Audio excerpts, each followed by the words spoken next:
Good day mga idol, for today's vlog, andito ako ngayon sa San Jose, Batangas para magpagawa ng top box bracket kay Master Dano. Tara!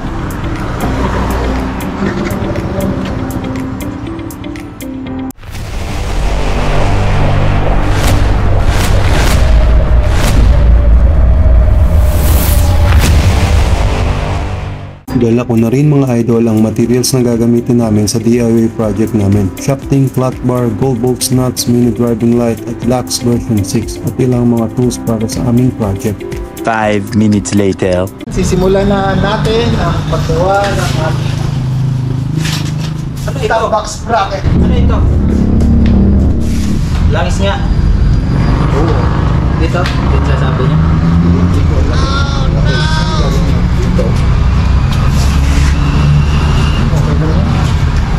Papalitan lang yung oil seal. Palasin muna natin na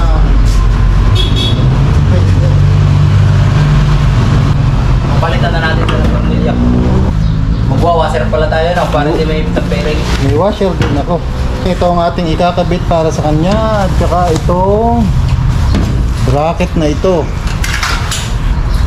Isa na. Ito yung gamit ko nung nagde-deliver tayo ng aso. Sinukatan na natin, tinanggal natin ang ECU at maghihinang siya, mahirap na. Nasira na. Gin-grinder natin yan para matanggal natin to.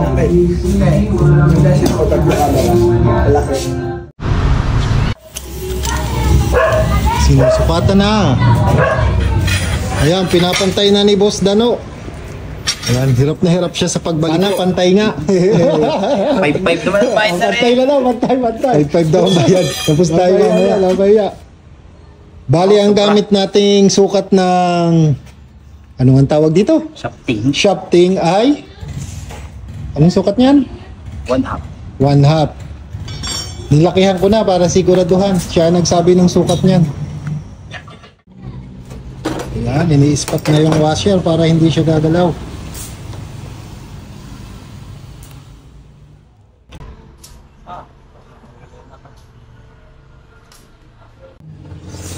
Ayan, nakagawa na ng washer, inihinang na.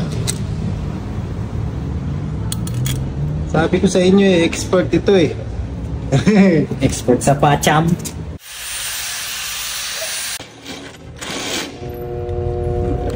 Ganito yung magiging finished product niya. Yan, support yan sa ating bracket. Dito siya ikakabit. Papunta siya dito.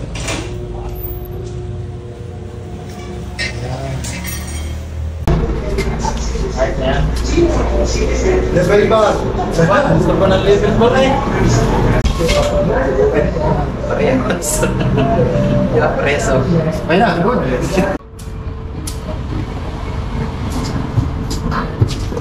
Ayan, iniispatan niya.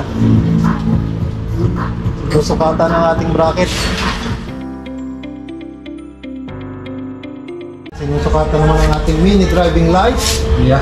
Okay na ang ating top box bracket. Suwabing-suwabe. Mukhang kakaiba nga yung atin. Super heavy duty ang ating mini driving light bracket. Shit. Ito, patay. Tamang-tama yan dito.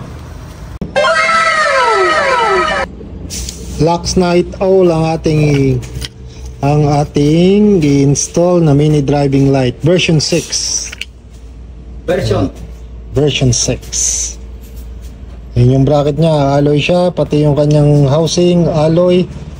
Parang alloy din pala tong ano, alloy or plastic? Plastic at alloy ang kanyang ballast. Yan, hihinangin na, TIG welding tayo ngayon.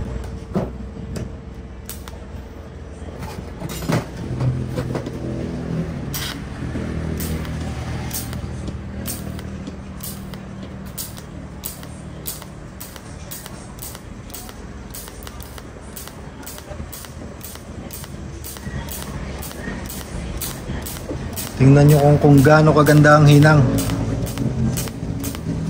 Napakalupit. Kaliskis buhaya. Kaliskis buhaya daw, sabi niya. Oh, tingnan nyo. Oh, ano ka? Parang machine yan. Aray, kaliskis. Kaliskis pusit.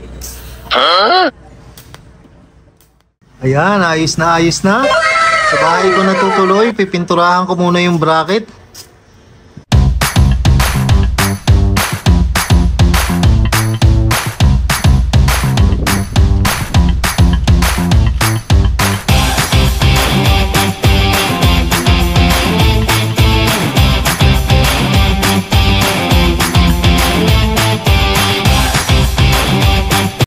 Ayan, bali ganito ang ating ginawa. Naglagay tayo ng bracket dito.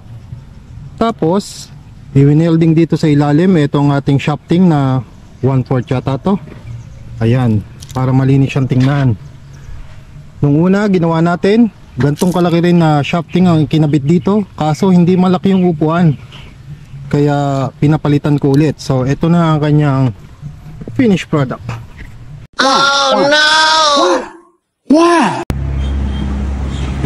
Papalit kami ng bracket kasi palagi siyang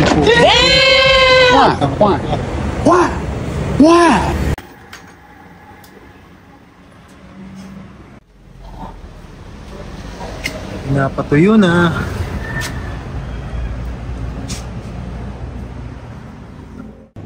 At ito na nga mga idol ang ating finished product. Salamat sa panonood.